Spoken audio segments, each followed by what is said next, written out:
NASA का plan है कि मार्स पर इंसानों को भेजने से पहले चांद पर एक बेस बनाई जाएगी ताकि मार्स तक पहुंचने का प्रोसेस छोटा हो जाए। स्पेस एक्स के फाउंडर इलॉन मस्क मार्स पर जाने की रेस को अपने नाम करना चाहते हैं।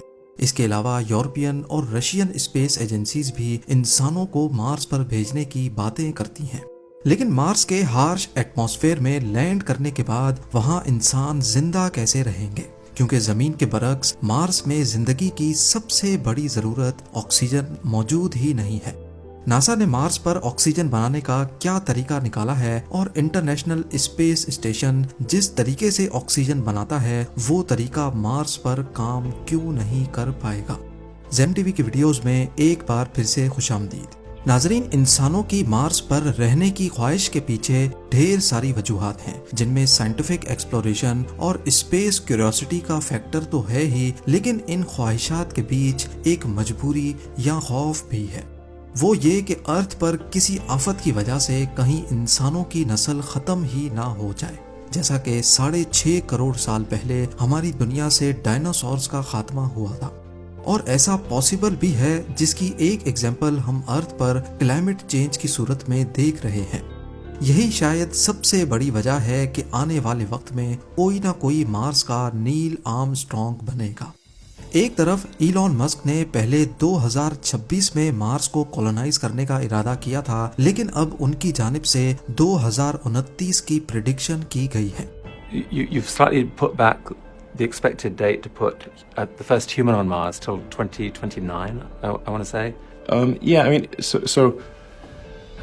let's see. I mean, we have built a production system for Starship, so we're making a lot of ships and boosters. दूसरी तरफ नासा ने भी 2030 तक इंसानों को मार्स पर लैंड कराने का इरादा किया है। पर सवाल ये नहीं है कि कौन पहले मार्स पे जाएगा, सवाल ये है कि मार्स पर जाने के बाद इंसान जिंदा कैसे रह पाएंगे।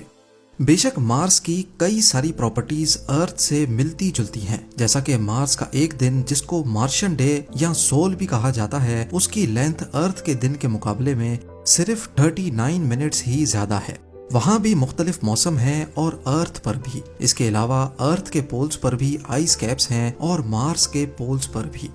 अर्थ पर भी एटमॉस्फेयर है, जबकि मार्स पर पतला ही सही लेकिन एटमॉस्फेयर जरूर है।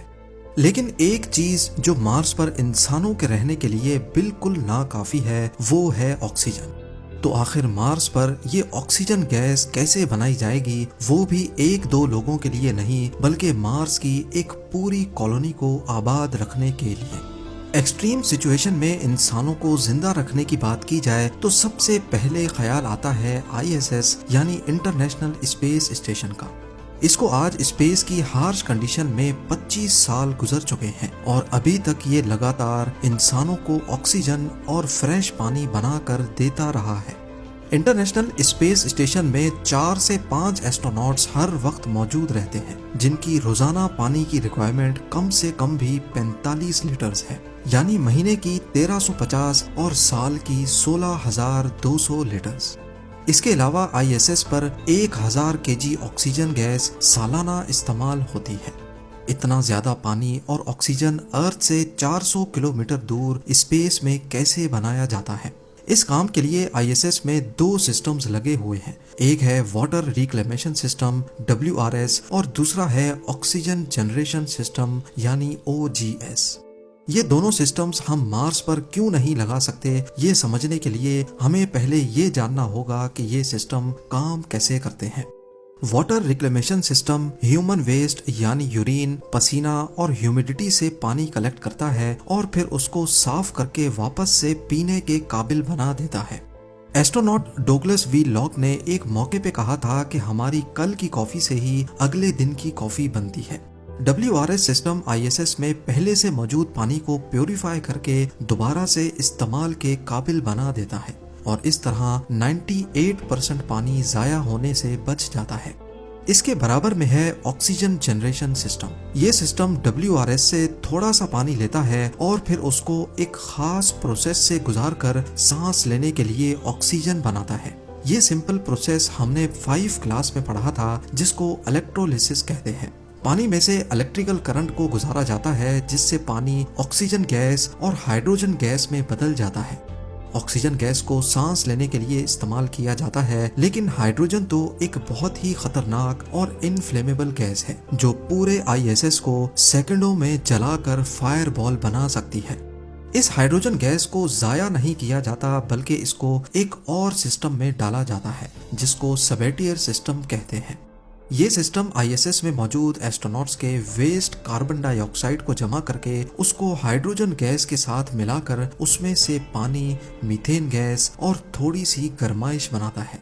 पानी को वापस से इस्तेमाल में लाया जाता है, गर्माइश को हीट मैनेजमेंट सिस्टम में डाल दिया जाता है, लेकिन मीथेन गैस जिसकी अर्थ पर बहुत अहमियत है उसको ISS से बाहर स्पेस में निकाल दिया जाता है।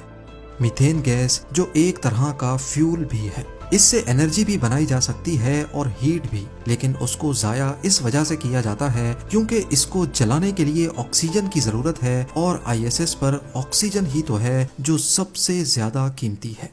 ISS के इस पूरे ऑक्सीजन और वाटर के प्रोसेस पे अगर गौर किया जाए तो ये रीफ्यूलिंग मिशंस पर डिपेंड करते हैं, क्योंकि बेशक ये 98% एफिशिएंट तो हैं, लेकिन फिर भी हर सिस्टम में लॉसेस और लीकेजेस तो होती ही हैं।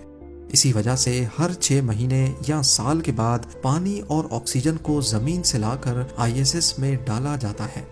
ये रीफ्यूलिंग मिशंस बहुत कॉस्टली होते हैं, जिनमें सिर्फ 1 लीटर पानी को 400 किलोमीटर ऊपर ISS तक पहुंचाने का खर्चा $2,500 से भी ज्यादा होता है। लिहाजा 22.5 करोड़ किलोमीटर दूर मार्स पर इसी तरीके से ऑक्सीजन बनाना किसी भी तरह से कॉस्ट इफेक्टिव नहीं है।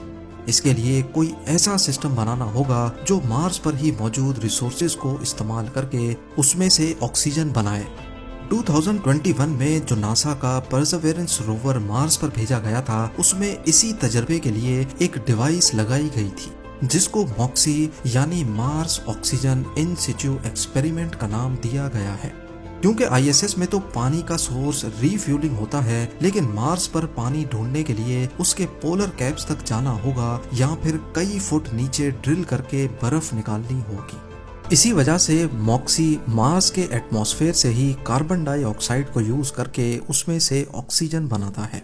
कैसे, आसान अल्फाज में समझाया जाए तो मार्स के एटमॉस्फेयर में 95% कार्बन डाइऑक्साइड है।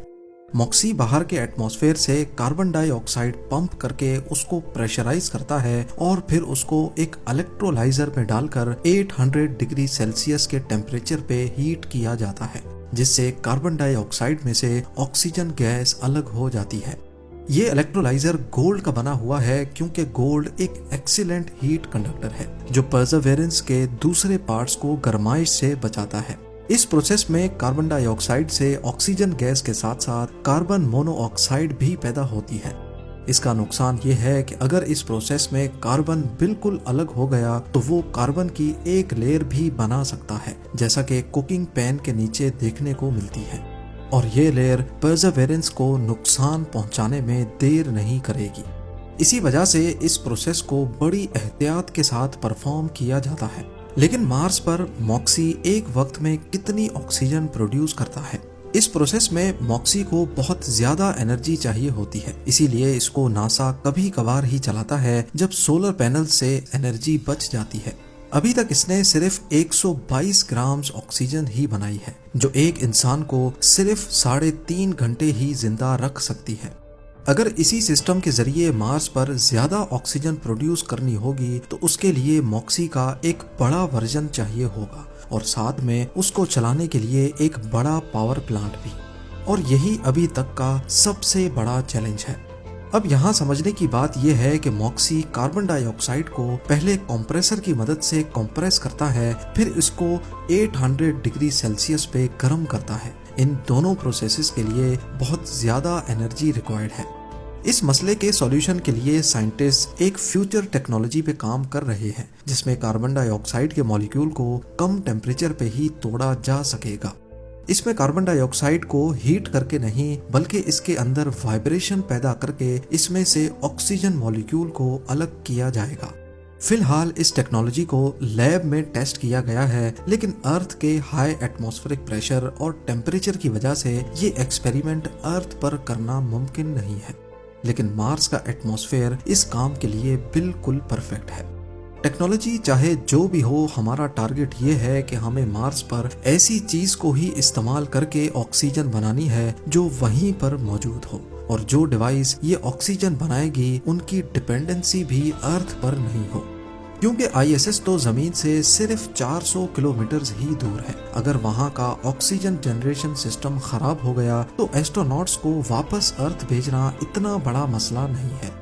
वो अपने इमरजेंसी सूट्स पहनकर चंद घंटों तक रिफ्यूलिंग का वेट कर सकते हैं और वापस अर्थ भी जा सकते हैं। लेकिन अगर मार्स पर कॉलोनाइजेशन के बाद ऑक्सीजन जनरेशन मशीन में कोई मसला हो गया तो ना ही रिफ्यूलिंग का ऑप्शन होगा और ना ही अर्थ वापस जाना इतना आसान हो पाएगा। उम्मीद है जेम टीवी की ये वीडियो भी आप लोग भरपूर लाइक और शेयर करेंगे। आप लोगों के प्यार भरे कमेंट्स का बेहद शुक्रिया। मिलते हैं अगली शानदार वीडियो में।